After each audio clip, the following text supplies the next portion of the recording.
Say hello. Let's say hello together. Yeah. 3, 2, 1. Hello, everyone. Hello. Hello. Welcome to our art classes. Today, we are going to learn how to paint with watercolors in a very special technique, which is called wet on wet. To create the effect of fluffiness, we will be painting the cutest animal in the world. Sophia, do you know what is the cutest animal in the world? Panda. Panda. Panda. Panda.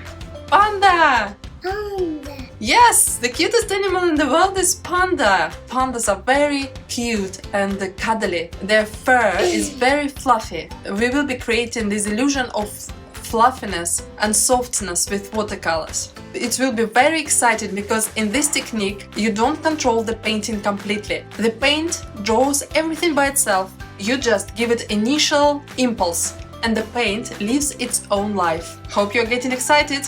It's going to be fun. For the lesson today you need to have a pencil. Give me a pencil.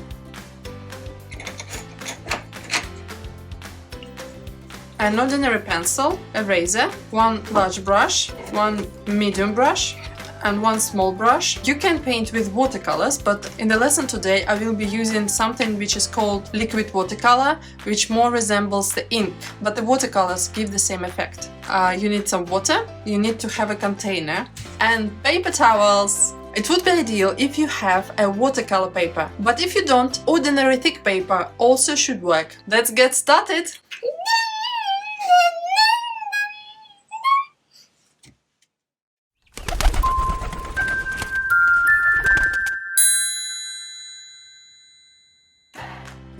So let's begin with general outline and we draw the panda with a simple shapes. So imagine the head of the panda resembles a big ball and I draw the ordinary round shape. Very, very light touches. Here's the head and next comes the body, which is another round shape. You see how light the drawing is? Then think about the middle of the panda and draw symmetrical ears, very much like teddy bear ears, and 2 eyes. Sophia, do you know what color is the panda? White. White and black. So we will be painting only with black color today. What about white? You may ask. Think about what color is your paper. It is white. We will be using the color of the paper instead of white paint. How clever is this? Now I'm drawing 2 pandas' hands. They look like 2 sausages. Don't forget they're symmetrical. And 2 legs. Have you noticed that I haven't used the eraser at all? This is because I draw everything very lightly, like walking in a very, very dark room. Very, very carefully. But at the very end, I just want to get rid of some marks that I don't like. And luckily I don't have much to erase. Now let's begin to paint with watercolors. Alright, so now we are going to paint really fast. Because we want it to bleed, and if we wait for too long and water gets dry, it's not going to work. If you paint with dry watercolors, just grab your large soft brush, dip it into water and spread the water all over your paper and over the outline that we made. Give yourself quite a bit of room around the edges of panda, but also make sure there are no puddles of water and that it is evenly spread around. Now I'm taking the liquid watercolor. You can prepare your dry watercolor paint just with few drops of water.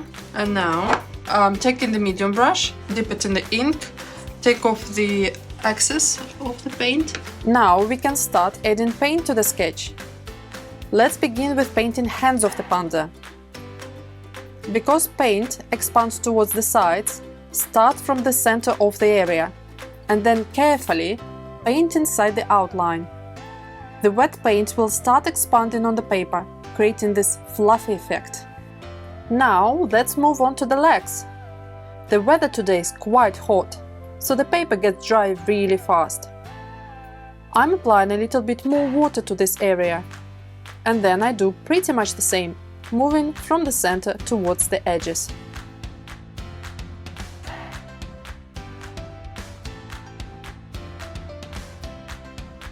Now, when the hands and legs are ready, let's paint the face. And again, I'm making sure that the paper is wet. A little tip here: to be on the safe side, you can use paper towel to remove excess water. Otherwise, the paint may spread too far. It's better to err on the safe side when you are painting smaller details. Same goes with a couple of cute ears. Make sure that the area is not too wet. Oh, and by the way, you may have noticed I've painted the eye area with the side of the brush. But for the ears, I'm using the tip of the brush. Oh, it already looks like a panda! But it's missing its eyes and nose. When the paint is dry, you can begin painting the eyes with white acrylic or gouache paint, or simply stick a couple of goggly eyes.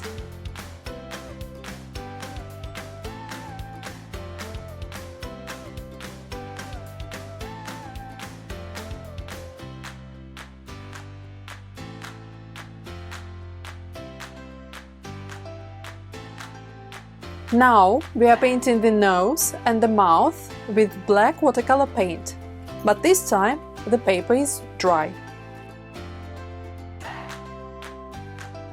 Wow, I think we already painted amazing panda! You can leave this painting like this if you wish.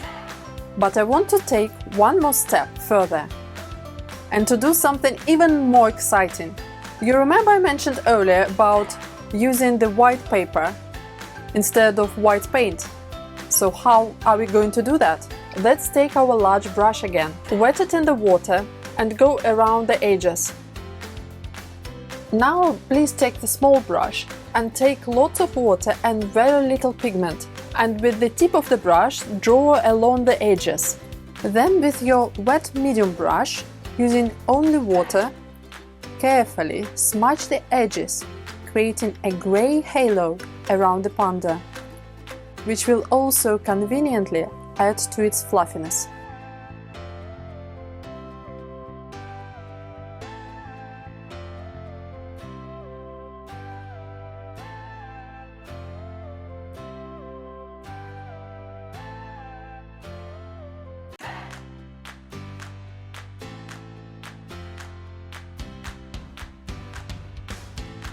If you are trying this technique, I really recommend to have around 4 pieces of paper ready to try this few different ways. Since it's going to be bleeding out, it's good to experiment with it and see how it flows. Sometimes things get out of control like here. Just go with the flow, because as a result of your experiment, many interesting pandas may be born. I got a bit carried away while I was preparing this lesson. Well, little artists, we hope you enjoyed this lesson. Please do send your paintings into our WhatsApp group. You can find the link in the description below. And Sophia and I are very excited to show you the paintings that we received from our previous lessons. Yeah, thank you for your thumbs up. And subscribe to this channel to receive notifications about new lessons. And hope to see you next week. Bye, little artists. Keep on creating. Enjoy the sunshine.